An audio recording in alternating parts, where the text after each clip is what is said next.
Olá pessoal, tudo bem? No vídeo de hoje nós vamos falar sobre quebras, ou perdas no estoque das mercadorias, nas operações de logística, e quais os tipos de quebras mais conhecidas. Então na descrição do vídeo nós vamos deixar um link com outros vídeos aqui do canal que falam sobre esse assunto importante, que são as quebras, que são as perdas, e principalmente do impacto dessas quebras no resultado final. A quebra ela é uma linha do demonstrativo de resultados, do DRE ou do P&L, tão importante, claro, resguardadas as proporções de valores, mas importante porque ela influencia, após o faturamento, após as receitas, após as despesas. A quebra ela pode impactar significativamente os resultados e o lucro das empresas. Então a gente vai estar fazendo uma introdução, falando um pouquinho, conceituando quebra, conceituando perdas, e depois vamos falar especificamente sobre os tipos de quebras. Então, entende-se por quebra ou perda a redução quantitativa, a redução em valor do estoque, dos produtos, das mercadorias, por motivo de acidente, deterioração ou defeito, devidamente comprovados, e que inutilize ou torne impróprio essas mercadorias, esses produtos para o consumo. Então, os estoques, pessoal, eles são todos os insumos, as mercadorias usadas na produção ou na comercialização, pelas empresas.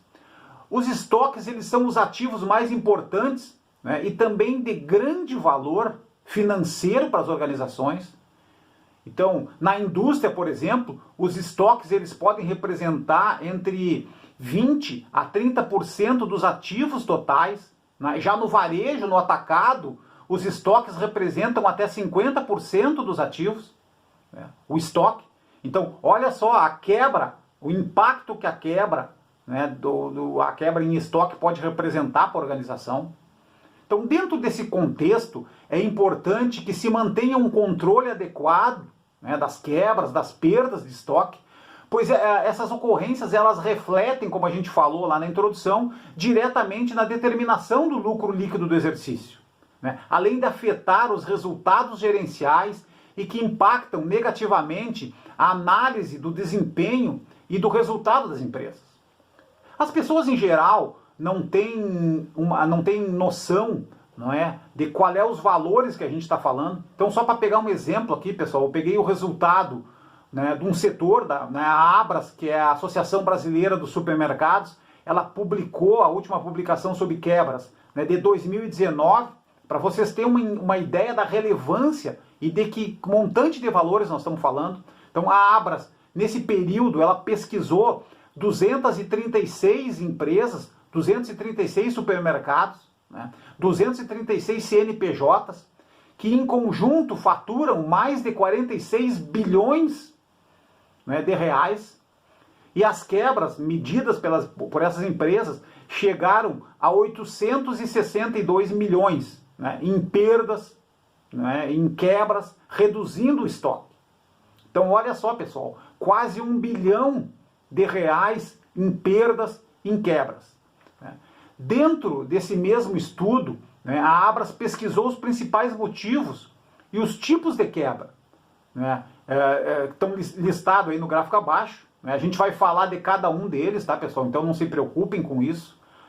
Desde uma quebra operacional, que chegou aí, é a fatia maior do bolo, com a quebra operacional representando 40% de todas as quebras nos supermercados. Depois tem os furtos internos, os furtos externos, os erros administrativos, os erros de inventário, por exemplo. Então a gente vai ver cada um deles aí daqui para frente, ok?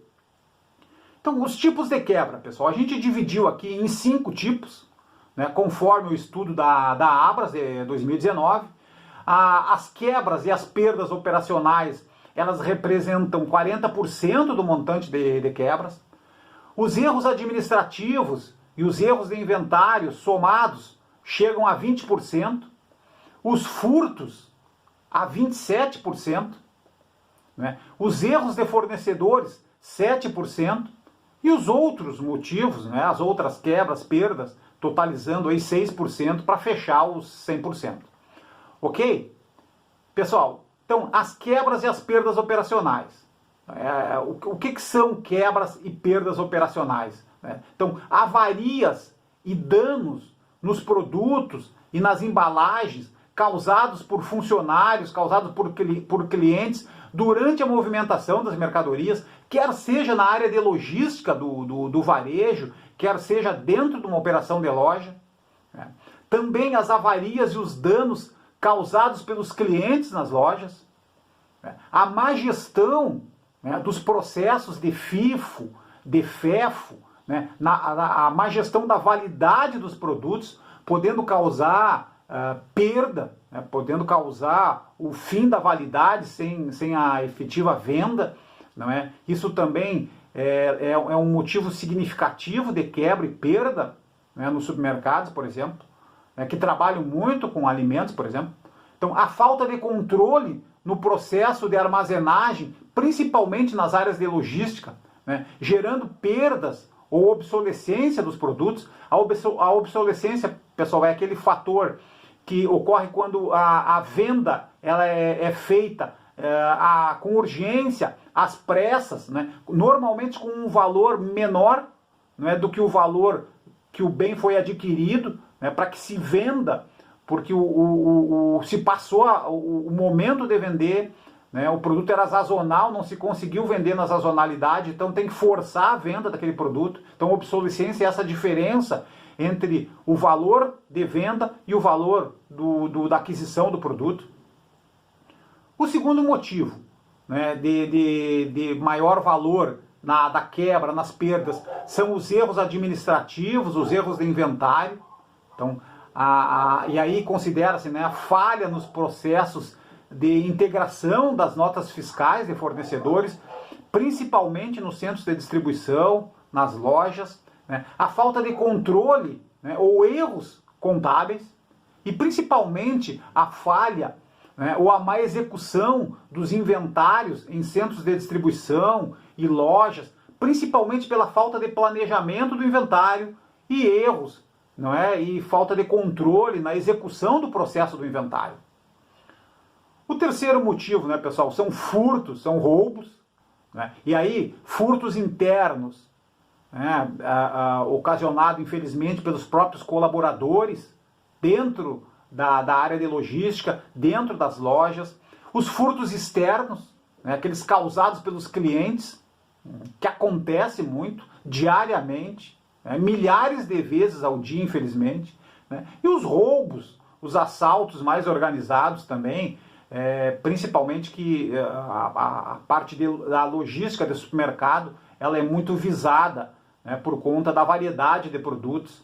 Então, e aí entra toda a questão do seguro, né, se as mercadorias são cobertas ou não por seguro. Então isso é muito importante também, essa observação.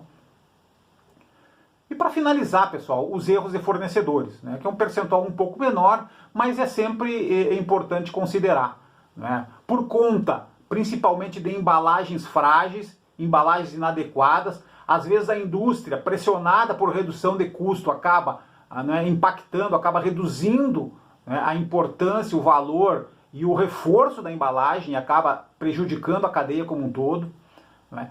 Os erros, né, de embarque e dos fornecedores, os erros de embarque na indústria e na entrega. Né. E por isso que é importante, né, que os supermercados, que o varejo, que a logística em geral tenha um bom filtro, né, e tenha uma boa capacidade na sua área de recebimento, na recepção, na triagem das mercadorias, na conferência das mercadorias.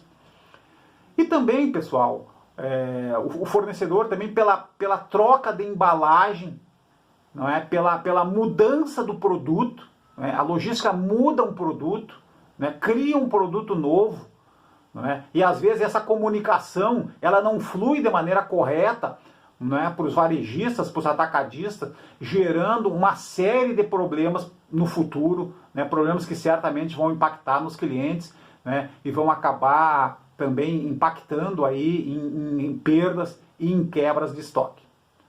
Ok? Pessoal, obrigado pela participação nesse vídeo. Procuramos falar sobre as perdas, sobre as quebras de estoque, né, e a importância, né, que esses fatos trazem para o lucro e para o resultado das empresas.